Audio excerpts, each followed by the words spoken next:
Hello student, आज हम आपके लिए लाए हैं कक्षा 10 के बिहार बोर्ड के परीक्षोपयोगी प्रश्नोत्तर। और ये प्रश्न कई बार परीक्षा में आ चुके हैं और उसका समाधान सहित आपको बता रहे हैं। ऐसा इसलिए हम कर रहे हैं ताकि आपका समय बचे। इसमें प्रश्न भी लिखा हुआ है और पहले से हम इसको सॉल्व करके रखे हैं ताकि आपका कीमती समय जाया ना हो। इसलिए हम कम समय में अधिक से अधिक प्रश्नों को हल करने के लिए ऐसा किए हैं। यहाँ प्रश्न है, बिना भाग दिए बताएं कि प्रमेय संख्या 13/343 का दशमलव प्रसार शांत है या अशांत। तो यहाँ पर जो प्रश्न है वो प्रमेय संख्या के रूप में है, अंश बटा हर या यूँ कहें P बटा Q के रूप में प्रमेय संख्या होता है, उसी रूप में प्रश्न है। जब किसी भी प्रमेय संख्या का हर का अभाज्य गुणनखंड केवल 2 या केवल 5 या 2 और 5 दोनों के रूप में रहे तो वैसी प्रमेय संख्या शांत प्रमेय संख्या होती है। यदि उनका हर यहाँ जो बटे में जो दिया हुआ है 343 जिससे है, इसका अभाज्य गुणनखंड 2 और 5 के रूप में नहीं आए, 2 और 5 के गुणनखंड के रूप में नहीं आए तो समझ जाना है वो अशांत है।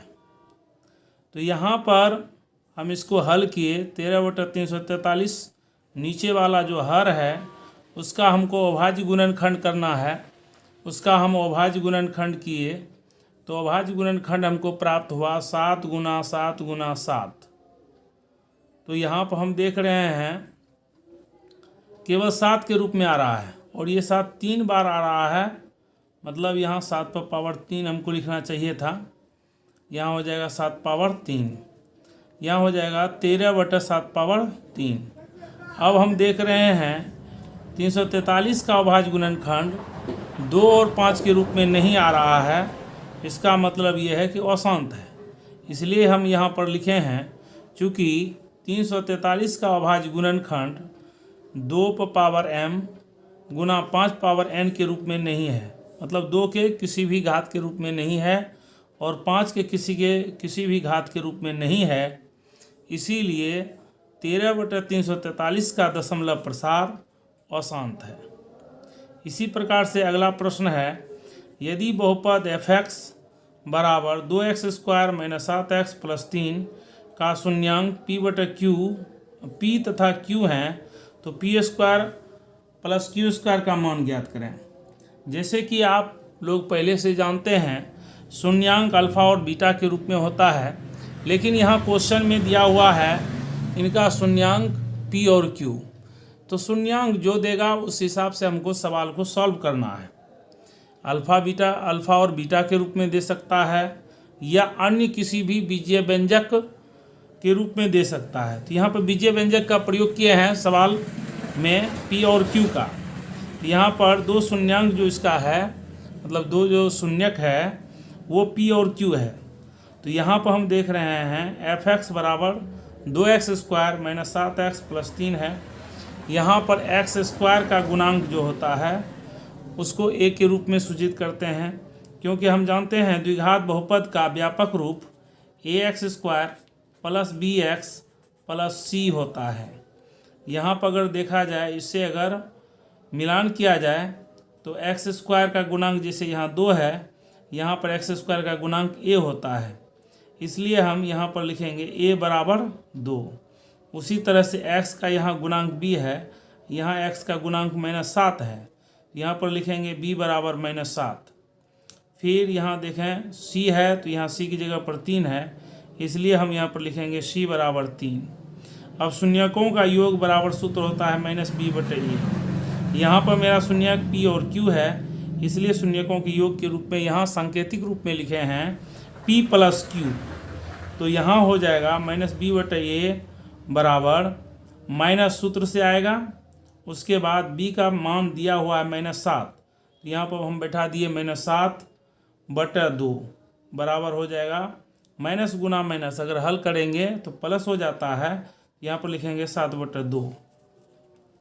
इसके आगे है इसका जवाब, तथा शून्यकों का फिर गुणनफल निकालेंगे। शून्यकों का गुणनफल मतलब P इंटू क्यू, तो P इंटू क्यू शून्यकों का गुणनफल बराबर सूत्र होता है C/A बराबर हो जाएगा, C का वैल्यू पीछे देख चुके हैं, C का वैल्यू मेरा आया था 3 और A का वैल्यू 2, इसलिए हम यहाँ पर लिख दिए 3/2। अब हम बीजगणित से जानते हैं सूत्र, A² + B² बराबर होता है A + B का होल स्क्वायर -2AB। उसी सूत्र के आधार पर P² + Q² का सूत्र बन जाएगा मेरा P + Q का होल स्क्वायर -2PQ बराबर हो जाएगा P + Q का पहले से वैल्यू हम निकाल चुके हैं 7/2 का होल स्क्वायर -2 आया सूत्र से गुना PQ का वैल्यू अभी तुरंत निकाले हैं 3/2, यहाँ पर लिख देंगे 3/2, ये 2 और 2 कैंसिल हो जाएगा, 7 का स्क्वायर मतलब 7 को 2 बार गुना कर रहे हैं तो 7 × 7 49 आ जाएगा। ये 2 पर भी ये समूचा पर होल स्क्वायर है, मतलब 7 का भी स्क्वायर होगा और 2 का भी स्क्वायर होगा। 7 का स्क्वायर 49 हो गया, 2 का स्क्वायर 4 हो गया, 49/4 मेरा यहाँ पर आया, माइनस यहाँ हो जाएगा 3। अब हम फिर हल किए हैं 49/4 माइनस 3/1। अब 4 1 का हम लघुत्तम लेंगे तो 4 प्राप्त होता है, इसको हल करने से मेरा आंसर आ जाता है 37/4। ऐसे ही और सभी प्रश्नों का हम जवाब लेकर आएंगे अगले वीडियो में। तब तक के लिए आप सबको जय हिंद।